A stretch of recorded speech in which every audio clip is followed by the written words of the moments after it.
very few parts. And the parts that we get, they're not paying as much. They're paying so-called top of show. They got this whole line that they would say, oh, you can't get more than top of show. And if you were, the more successful the show was, the less you would get paid. She's fabulous, fearless, and oh so fascinating. She's the one and only Erika Alexander, the powerhouse actress and writer who's not just known for her iconic roles, she's a true trailblazer.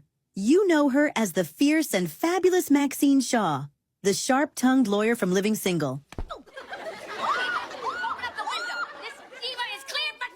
But trust me, there's so much more to her story than just that. From breaking barriers in Hollywood to stirring up buzz with her outspoken activism, Erika has been keeping it real since day one. Black people have always created the future. We created jazz, we created hip-hop, we created rock and roll, we created all these things. And there are people who believe that we don't see ourselves in the future. But we have always seen ourselves in the future, whether it's Octavia Butler or Sam Delaney or any of these people. My husband said to our studio executive who told us that black people don't see themselves in the future, so they wouldn't like science fiction. And he said, no, that's not true. You're not absolutely wrong. Will Smith is the #1 science fiction star in the world. But also he said, the path for blacks, the past is painful, the present precarious, but the future is free. We always see ourselves in the future. Your future that you're living in is because black people imagined it. And he said, you're welcome. And let's not forget the behind-the-scenes drama, the career pivots, and those unexpected moments that'll have you saying, wait, what?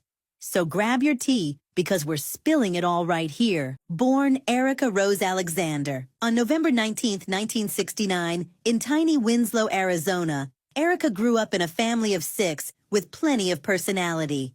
Her dad, a school teacher, her mom, a children's book author and singer. There I am in front of that first little apartment. That was it. It's still standing after 60 years. And I have to say that my parents, my father was a preacher, Kojic. He brought us to Philadelphia where I was discovered. And he had a bad heart and he didn't live past 52, but he did get to see me start to perform. Can you imagine the drama of a preacher's house with all that creative chaos? My grandmother was a witch. She died in witchcraft. And she had a little cafe, you know, a hole in the wall. And she would put dust over the door. When people came in, the bell would ring and dust would fall on it. They called it goofer dust. Well, right across the street was her competitor, and they would have goofer dust too. So she would go back and forth to down deep south, New Orleans, all that, deep, where you from, you know, and go get stronger and stronger. Goofer dust. She came back and they said she was all twisted up with her head in between her legs, barking like a dog. At just 11, she packed up and moved to Philadelphia.